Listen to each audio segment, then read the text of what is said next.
Hello बच्चों, कैसे हैं आप लोग। उम्मीद है अच्छे ही होंगे। तो बच्चों, आज मैं इस वीडियो में Bihar board class 10th Hindi chapter 7 जिसका नाम है परंपरा का मूल्यांकन, तो आज इस चैप्टर से रिलेटेड सभी जो है सब्जेक्टिव क्वेश्चन का सॉल्यूशन कराने वाला हूं, जो आपके बोर्ड एग्जाम में 100% पूछे जाते हैं। तो चलिए बिना कोई देरी किए हुए क्लास को स्टार्ट किया जाए।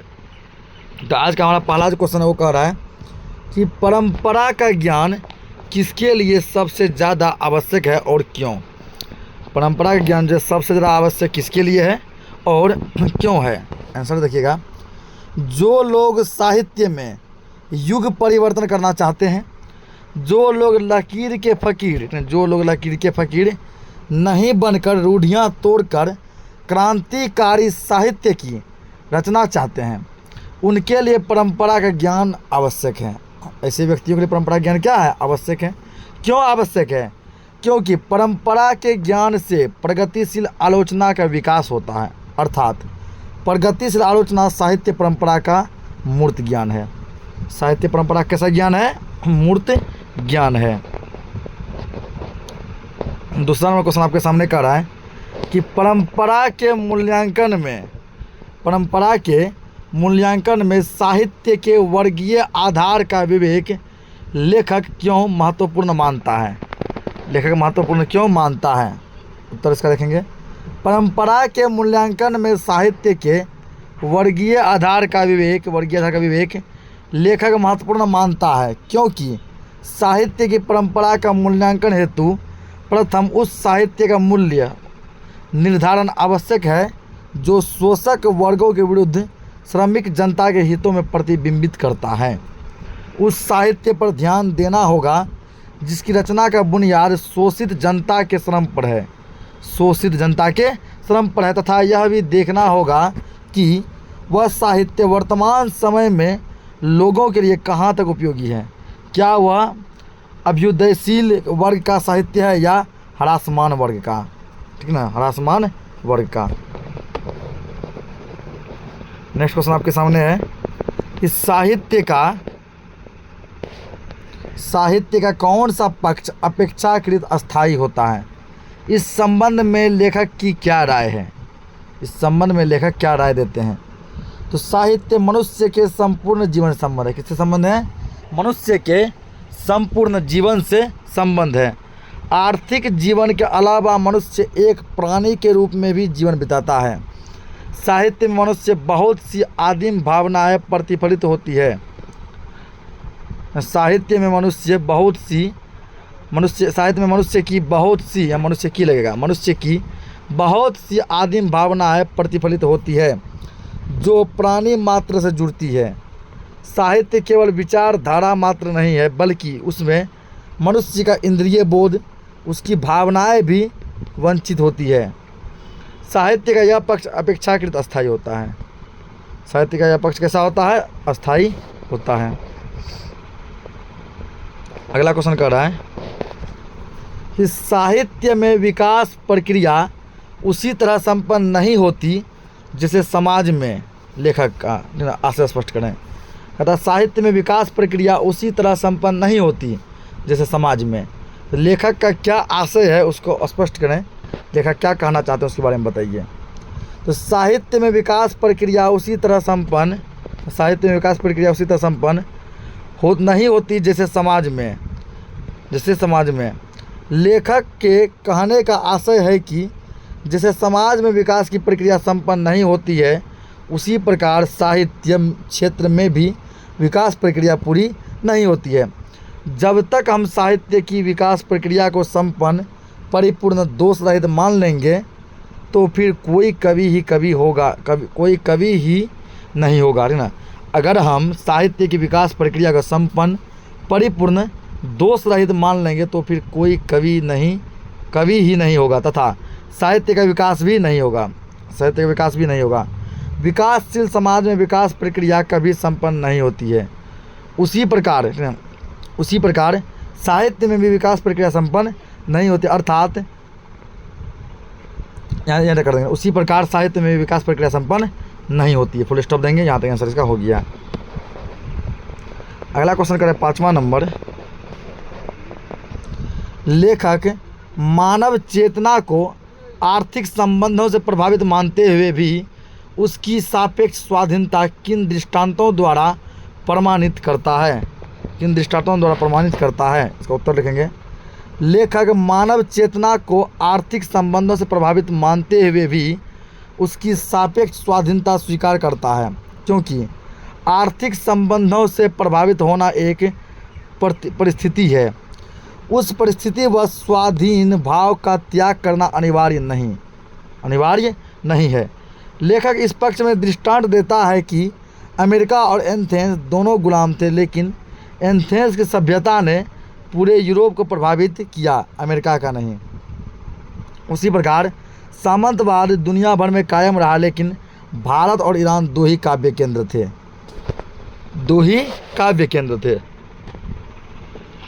अगला क्वेश्चन कह रहा है कि साहित्य के निर्माण में प्रतिभा की भूमिका स्वीकार करते हुए लेखक किन खतरों से आगाह करता है? तो साहित्य निर्माण में प्रतिभाशालियों की भूमिका लेखक स्वीकार करता है, क्योंकि साहित्य निर्माण में उनकी भूमिका अद्वितीय और निर्णायक है। लेकिन इस स्वीकारात्मक पक्ष में खतरा भी है। क्या खतरा भी है? क्योंकि प्रतिभाशाली मनुष्य की कृति में दोष नहीं होता, है। हम दावा नहीं कर सकते कोई भी प्रतिभाशाली मनुष्य की कृति में, साहित्य में कोई दोष नहीं है, ऐसा हम दावा नहीं कर सकते हैं। कला का निर्दोष होना भी एक दोष है। कोई कला है, उसका निर्दोष होना भी क्या है? एक दोष है। जब तक कला में दोष नहीं होगा, जिसे हम अद्वितीय कला कहते हैं, उस कला के पक्ष में अन्य प्रतिभाशालियों का उल्लेखनीय कार्य संभव नहीं हो सकता है। 7वां क्वेश्चन है कि राजनीतिक मूल्यों से साहित्य के मूल्य अधिक अस्थायी कैसे होते हैं? राजनीतिक मूल्यों से साहित्य के मूल्य अधिक अस्थायी होते हैं कैसे? इसका आंसर लिखेंगे हम लोग कि राजनीतिक मूल्यों से साहित्य के मूल्य अधिक अस्थायी होता है। इस पक्ष में लेखक कहते हैं कि अंग्रेज कवि टेनिसन ने लैटिन कवि वर्जिल पर एक कविता में लिखी है कि रोमन साम्राज्य का वैभव समाप्त हो गया, पर वर्जिल के काव्य सागर की ध्वनि तरंगे हमें आज भी सुनाई देती है और हृदय को आनंद विह्वल कर देती है। उसी प्रकार जब किसी साम्राज्य का राजनीतिक मूल्य समाप्त हो जाएगा, तो वहाँ के कवि साहित्यकार संस्कृति के आकाश में चमकते नजर आएंगे तथा उनका प्रकाश पूर्व की अपेक्षा करोड़ों लोगों को नई दिशाएं देंगी।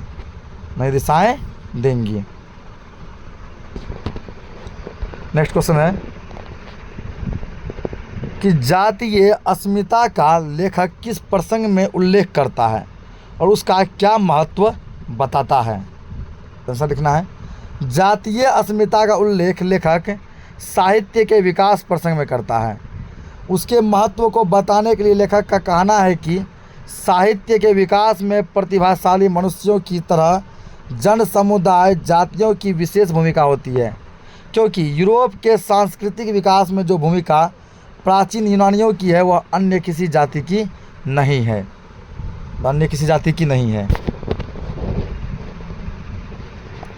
अगला क्वेश्चन है, जातीय और राष्ट्रीय अस्मिताओं के स्वरूप का अंतर करते हुए लेखक दोनों में क्या समानता बताते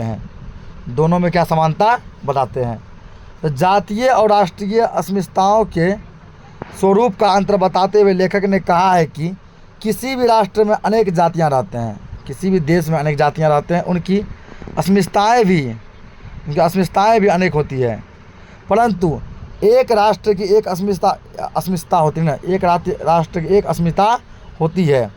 परंतु जिस समय किसी राष्ट्र पर मुसीबत आती है, तो जातियों की अस्मिता को गौण कर विविध जातियों में केवल राष्ट्र की अस्मिता प्रधान हो जाती है। लेकिन दोनों में समानता भी है, क्योंकि जातीय अस्मिता ही राष्ट्रीय अस्मिता के रूप में बड़ा बन जाता है, यहाँ से कर देंगे आंसर ना, बड़ा बन जाता है, फुल स्टॉप, इतना आंसर काफ़ी है।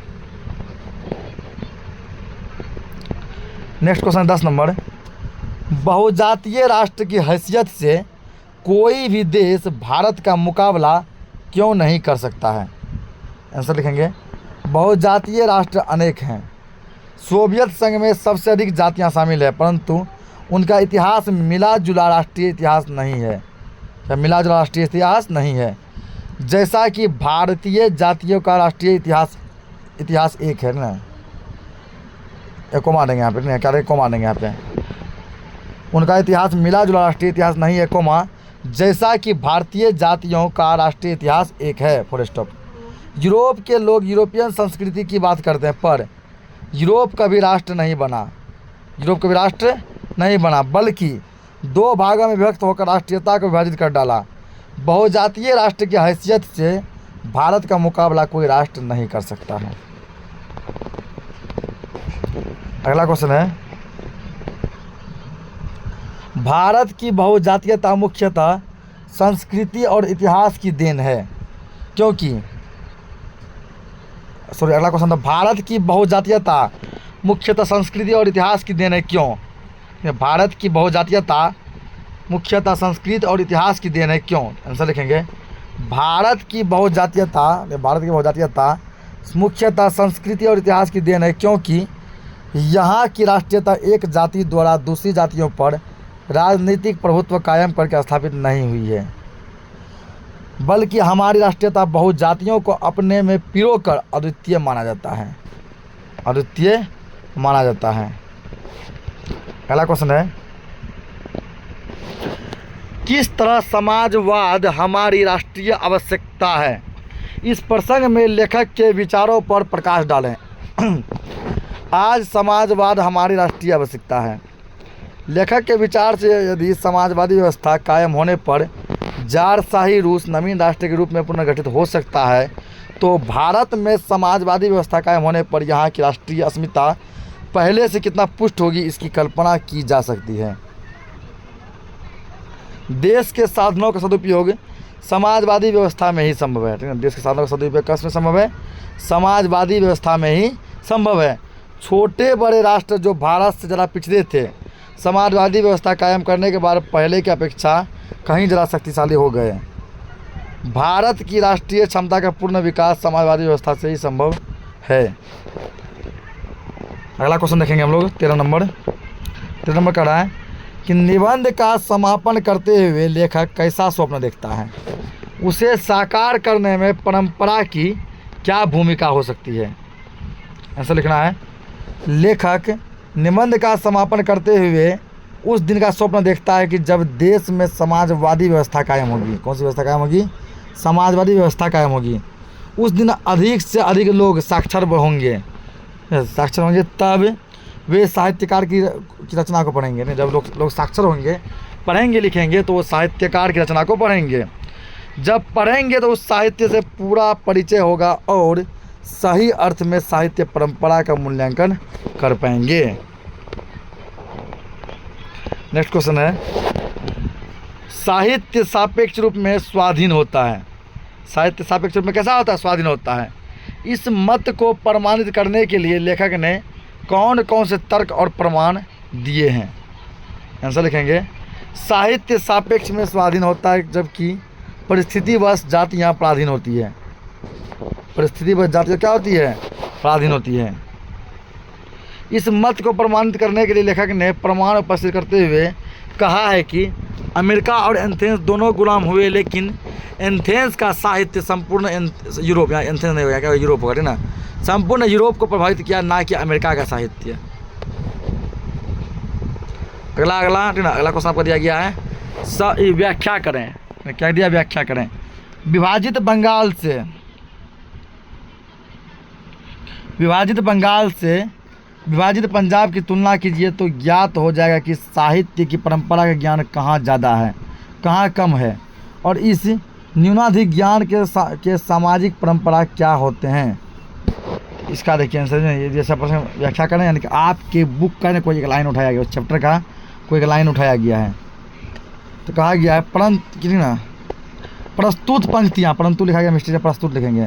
प्रस्तुत पंक्तियाँ हमारी पाठ्य पुस्तक गोधूली भाग 2 के गद्य खंड परंपरा के मूल्यांकन पाठ से ली गई है, जिसके लेखक रामविलास शर्मा जी हैं। रामविलास शर्मा, ये पंक्ति कहाँ से ली गई है, यह बात आपको बतानी होगी। निबंध संदर्भ में लेखक का मत है कि मानव समाज बदलता है। मानव समाज क्या होता है? बदलता है और अपनी पुरानी अस्मिता कायम रखता है। मानव समाज बदलता है, अपनी पुरानी अस्मिता कैसे रखता है? तो पुरानी अस्मिता कायम रखता है। जो तत्व मानव समुदाय को एक जाति के रूप में संगठित करते हैं उसमें इतिहास और सांस्कृतिक परंपरा के आधार पर निर्मित या अस्मिता का ज्ञान परंपरा अत्यंत महत्वपूर्ण बन जाती है। बंगाल विभाजित होकर भी बंगाल के लोगों ने अपनी साहित्यिक परंपरा का ज्ञान अविभाजित रखे हुए हैं। बड़ा बंगाल तो विभाजन हो गया, वहाँ के लोग अपने साहित्य परंपरा का ज्ञान कैसे रखे हैं? वो विभाजित रखे हैं, उसको विभाजित नहीं किए हैं। लेकिन पंजाब विभाजन के बाद दोनों का अलग अलग साहित्य परंपरा बनी। अतः विभाजित बंगाल से विभाजित पंजाब की तुलना की जाए तो ज्ञान हो जाएगा कि साहित्य परंपरा ज्ञान कहाँ कम और कहाँ ज़्यादा है। इस न्यूनाधिक ज्ञान के सामाजिक परिणाम क्या होते हैं? तो इसी के साथ जो है ना यह चैप्टर खत्म हो जाता है।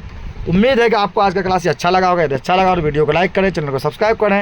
यदि चैनल पर पहली बार आए हैं तो चैनल को सब्सक्राइब कर बेल आइकन जरूर दबाएं। मिलते हैं नेक्स्ट वीडियो में, तब तक के लिए बाय बाय।